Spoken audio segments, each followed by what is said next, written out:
Y fue por este río de sueñera y de barro que las proas vinieron a fundarme la patria. Este verso de Borges despierta una duda.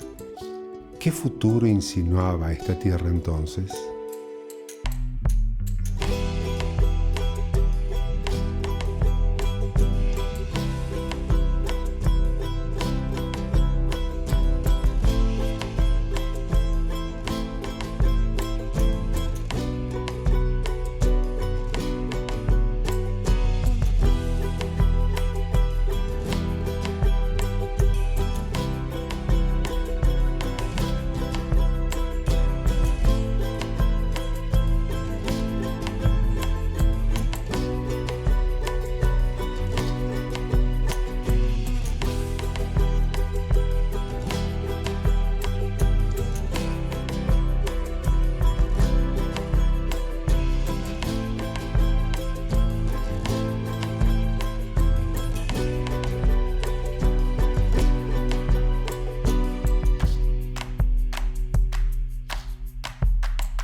Buenos Aires.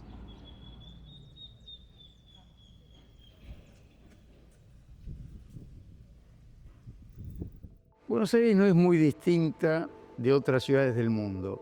Es una ciudad mágica, increíble, maravillosa. Es muy difícil poder decir cuál es una característica única, porque son muchas las características de Buenos Aires. Buenos Aires pasa a ser, al final del siglo XIX, de la gran aldea a esta ambición de París de América del Sur, según algunos. Es interesante pensar que, por ejemplo, la historia urbana siempre se construye sobre preguntas del presente, ¿no? Es una ciudad cómoda, es una ciudad que decíamos antes, soft landing city. La estructura urbana de Buenos Aires tiene que ver, en primer lugar, con la ocupación colonial, con la cuadrícula, con el establecimiento del fuerte y al poco tiempo, inmediatamente, la relación con el agua de la que llegaron los barcos, ¿no? Estamos acostumbrados a pensar que Buenos Aires vive de espaldas al río, pero Buenos Aires es una más de todas las ciudades de fundación hispánica que se arman en función de un río, de un puerto. La ciudad empieza un poco como un punto estratégico en la estrategia colonial española. Era un punto de disputa con la estrategia colonial portuguesa. La idea era localizar un puerto y un fuerte en la desembocadura del Río de la Plata que controlara toda la cuenca superior, que es toda la cuenca del Paraná y del río Uruguay. Entonces, al principio, ese punto fue una ciudad muy militar. Hay una sola fundación. El primer asentamiento, que es de Pedro de Mendoza, no es una fundación, es decir, no tiene ningún acta, ni registro físico, ni nada por el estilo. En cambio, Juan de Garay fundó, donde está hoy la Plaza de Mayo, la colocó en un lugar relativamente alto, cerca del puerto, que era la boca del riachuelo, ¿no? Y a tiro del puerto, que era, digamos, la calle Defensa, la calle Mayor, en su origen. Y se colocó ahí con la idea que tiene cualquier persona con sentido común, que es tomar el agua limpia río arriba y dejar el agua sucia río abajo. La primera ocupación tiene que ver con la zona de San Telmo, Barracas al sur, lo que hoy es Avellaneda y demás. Digamos que ese es el primer núcleo poblacional. También se va extendiendo ese núcleo urbano hacia el norte y hacia el interior, hacia lo que hoy sería el eje 9 de Julio, Callao, etc. El trazado urbano es el elemento más firme, persistente y prácticamente imposible de modificar. Digamos, el trazado es el mismo que hace 400 años, que es más o menos, a grandes rasgos, la antigüedad que tiene la zona más antigua de la ciudad. La ciudad tiene el damero típico de las ciudades coloniales, ese cuadro de distribución de chacras, solares y estancias, digamos, planta una primera geometría sobre la ciudad que está muy presente. Digamos, de impronta permanente en nuestro trazado es la idea de la manzana. Es decir, pese a que en el primer y segundo caso las directrices de crecimiento son diferentes, en todos los casos se recurre a la manzana como manera de distribución.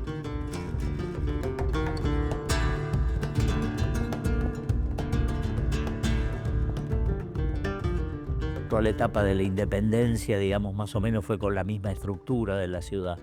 En realidad, el hecho que va a producir una transformación sustancial va a ser la llegada o la apertura de las líneas del ferrocarril. Y a partir de fines del siglo XIX, cuando aparecen los ferrocarriles, empieza a crecer según la línea de los ferrocarriles. En la segunda mitad del siglo XIX. Eso le da la forma actual, que es una forma que algunos comparan con la forma de un pulpo, con una, digamos, metáfora no tan elegante que digamos.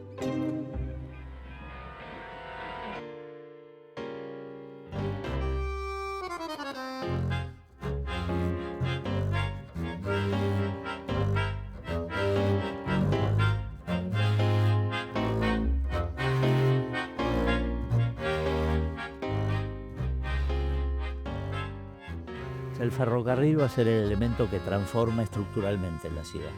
Es decir, porque se localizan las estaciones y estructura un sistema suburbano de pequeñas localidades que crean alrededor urbanizaciones, alrededor de la estación. Esto llevó a una segunda transformación. La presencia del ferrocarril puso en crisis la estructura del puerto. El puerto de Buenos Aires era muy malo, es decir, pues es una barranca que entra muy suave, digamos, en el río. Entonces, para cargar un barco había que pasar mucho tiempo. Primero en carretas, después en lanchas y después recién se cargaba el barco. Y entonces la ciudad de Buenos Aires decide, digamos, encarar la construcción de un puerto nuevo, un puerto más moderno. Siempre con una ocupación lenta, orgánica, guiada por el crecimiento del comercio, por la demografía y también impulsada por plagas, por pestes, por enfermedades, por razones higiénicas. Al acercarse a la ciudad empieza a haber un conflicto con lo que hay en el Riachuelo, porque en el Riachuelo estaban, bueno, en forma muy primitiva las barracas de los esclavos. Después estaban los depósitos del puerto y después empezó a ver el volcado de los desechos de los saladeros y otras industrias que estaban colocadas o invitadas a irse a ese lugar. En consecuencia, digamos, eso ya empezó a ser, digamos, un desequilibrio que favoreció más o le dio mejores perspectivas a radicarse en el norte. 1860, entre 1860 y 1880 hay 3 pestes y eso supone también desplazamientos de población de la zona sur, donde la peste fue muy intensa, el cólera, la fiebre amarilla, el tifus, y una nueva localización en la zona norte.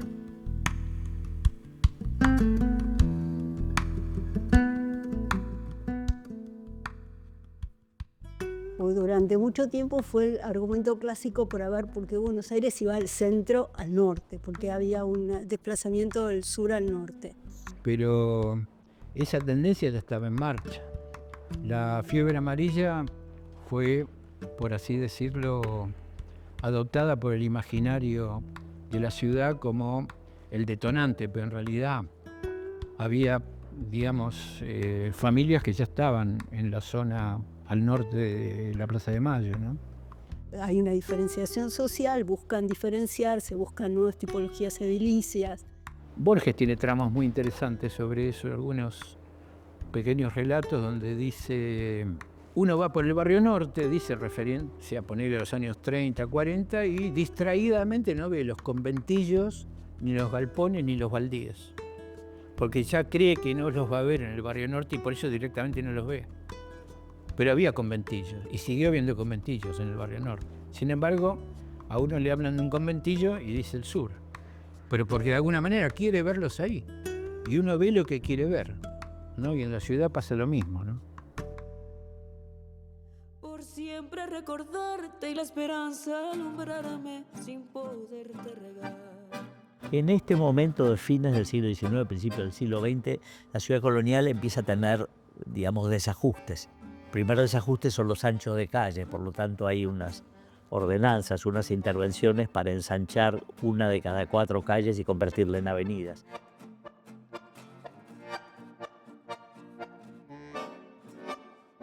Y se producen también intervenciones, si querés, haussmannianas, o sea, la manzana central que va desde la Casa Rosada hasta el nuevo edificio que se construye del Congreso, se expropia, se abre una avenida, por abajo de la avenida se construye el primer metro que hubo en América Latina, y se vuelven a lotear las medias manzanas que quedaban, que eso dio origen a la Avenida de Mayo, que fue, si quieren, el primer proyecto urbano, o sea, una pieza completa de urbanismo que organizaba el espacio de una manera diferente.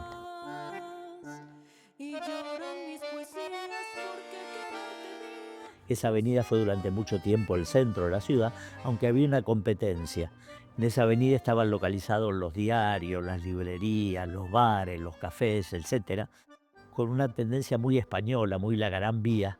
Y por otro lado, había otra calle que se volvió peatonal, que iba desde el centro, desde la Casa Rosada, digamos, hasta el puerto, que fue la calle Florida, y en ese lugar se instalaron las tiendas de departamentos, las tiendas de gran importación.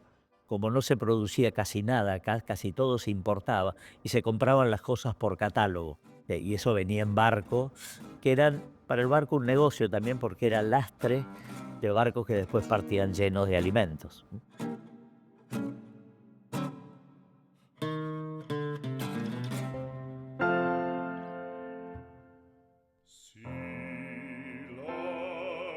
Ese periodo sigue más o menos hasta la década del 30, donde hay una hecatombe entre las dos guerras europeas, hay una caída muy importante en la economía de la ciudad. Y empiezan a aparecer movimientos sociales importantes de hijos de inmigrantes que habían accedido a la educación, que eran profesionales, etcétera, y que pasan a tener otras expresiones políticas y sociales. Digamos, hay una búsqueda de democratización de una ciudad que era de una sociedad que era muy aristocrática. En ese momento también se produce el tema de la modernidad, o sea, una cierta rebeldía contra la ciudad existente y la búsqueda de la construcción de la ciudad del futuro. Esto va a tener algunos hitos, por ejemplo, la visita de Le Corbusier a Buenos Aires en el 29, que para toda una generación de arquitectos transformó un poco su imaginario. Un personaje ahí intermedio, que fue de la Paulera, que creo que es importante, que le tocó, él había estudiado en París y propuso hacer un plan regulador. Le toca resolver cómo iba a ser la construcción de la avenida Norte-Sur, es decir, lo que después será la 9 de julio, ¿no? Entonces había una tendencia que quería hacer como había sido Avenida de Mayo. Había otro grupo de arquitectos vinculados al Ministerio de Obras Públicas, que eran los que habían hecho la avenida General Paz como una avenida parque, y surgió la discusión si esa avenida Norte-Sur tenía que ser un espacio salón como la Avenida de Mayo o si tenía que ser un espacio parque como era la General Paz. Bueno, fue un gran debate, no se lograba una síntesis y, digamos, el planteo que finalmente funcionó fue decir, bueno, se va a hacer un tramo entre la calle Córdoba y la calle Belgrano. Ese tramo va a tener 100 metros de expropiación, pero en lugar de volver a construirlo, va a ser todo parque, va a ser toda una plaza. Entonces, digamos, en esa negociación, digamos, fue que tuvo inicio un poco la avenida del 9 de julio, fue que se construyó el obelisco, y que fue esa segunda transformación, digamos, en la geometría de la ciudad. Creo que la idea importante es hay una construcción de la ciudad y la sociedad simultáneamente. La oportunidad de asimilar a la población que venía a la ciudad durante toda una parte del siglo XX fue muy, muy grande. Si bien las condiciones de acceso de la población inmigrante que llegaba al principio eran bastante duras en los conventillos y en algún tipo de residencia precaria, gracias a la expansión que pudo tener la ciudad, la anticipación que permitían los planes, a la expansión de la red de transporte, a la educación y a otras medidas sociales, bueno, se fue produciendo una asimilación, un crecimiento de una movilidad social ascendente que fue un signo muy distintivo de la ciudad.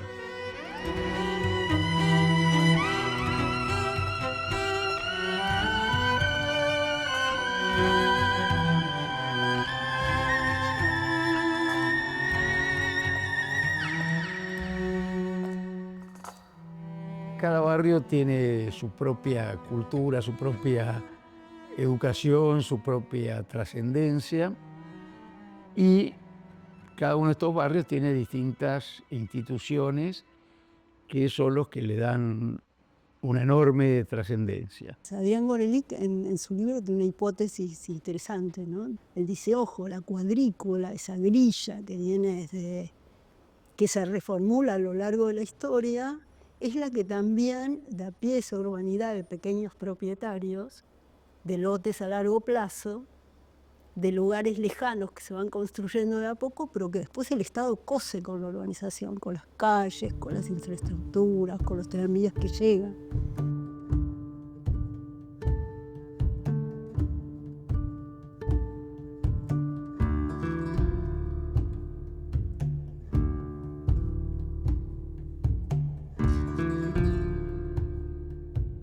Entonces ahí se da la mezcla de la geometría de los trazados originales, más allá del damero fundacional, con nuevas urbanizaciones que cada una resolvía su propio trazado. El centro de cada barrio es absolutamente intransferible, imposible de confundir, tiene muchísima claridad. Y las avenidas cruzan, unen o desunen, en realidad unen distintos barrios, pero van prácticamente uniendo centros de barrios, porque en general las avenidas justamente vinculan las viejas estaciones de tren, los viejos centros barriales, y son los que arman la gran circulación en la ciudad de Buenos Aires. Bueno, una serie de elementos que cambian el modelo productivo y de infraestructuras con un fuerte impacto en la ciudad. A medida que la ciudad fue creciendo, que el área metropolitana se fue expandiendo, desbordaron un poco las redes de infraestructura. Un dato importante que fue cuando se nacionaliza el ferrocarril y el transporte pasa a ser subsidiado.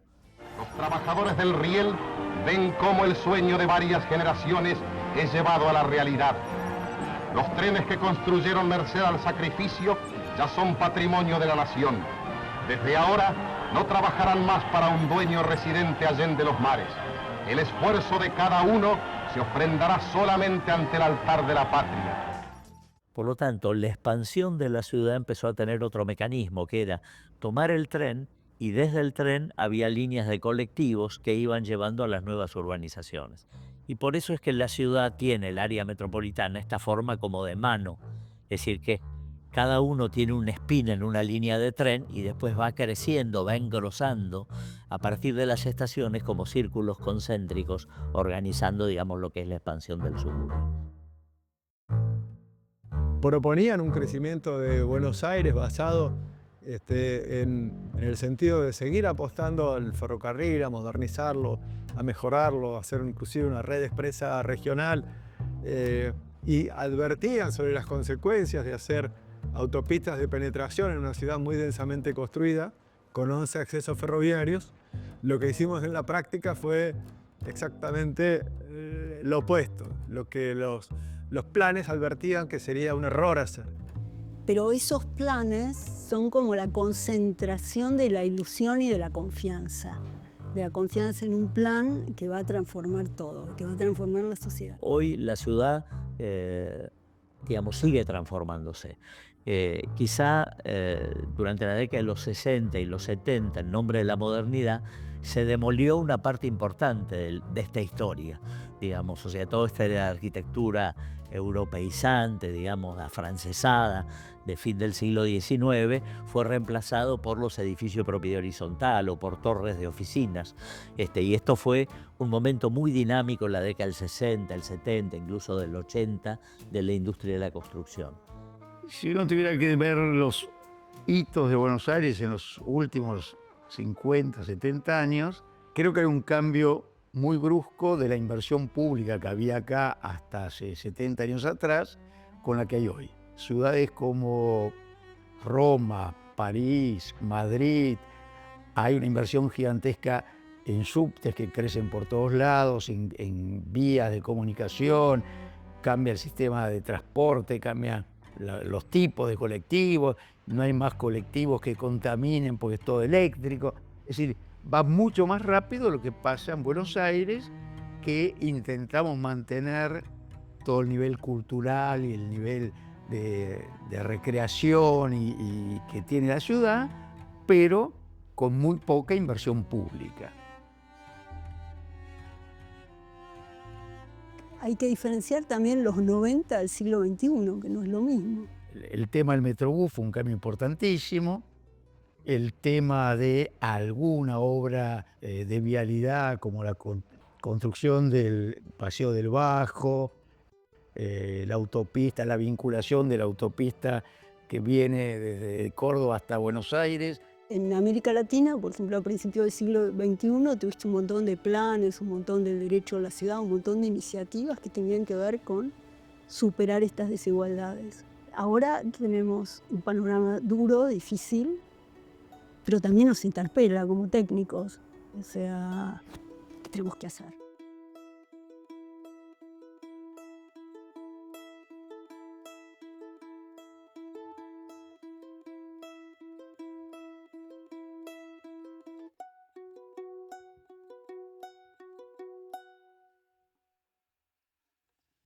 Para mí el futuro en gran parte está en la educación. Hay que tomar conciencia del cambio rápido, del cambio enorme que está pasando en la vida cotidiana de todos nosotros. Revisar lo que pensamos de las cosas, volver a entender lo que pasa, que probablemente pasen cosas que no entendemos.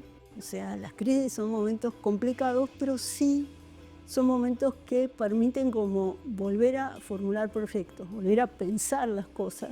Creo que nuestras instituciones deberían permitir que con los recursos que asignamos a las distintas políticas públicas tengamos resultados, tengamos más productividad en resultados que permitan mejorar la calidad de vida. Tenemos que marchar hacia adelante, pero teniendo conciencia de a dónde queremos ir.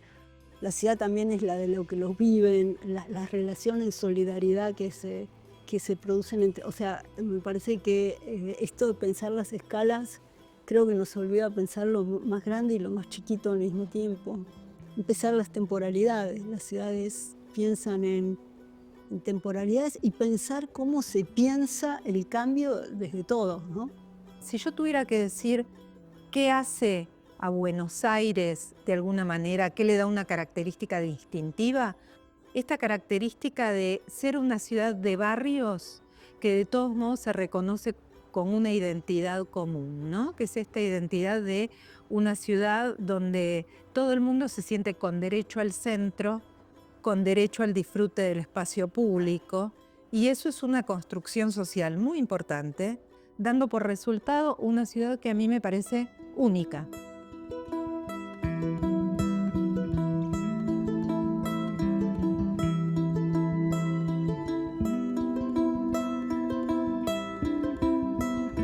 De Buenos Aires me atrevo a decir que, incluso antes de su fundación, ya susurraba grandeza.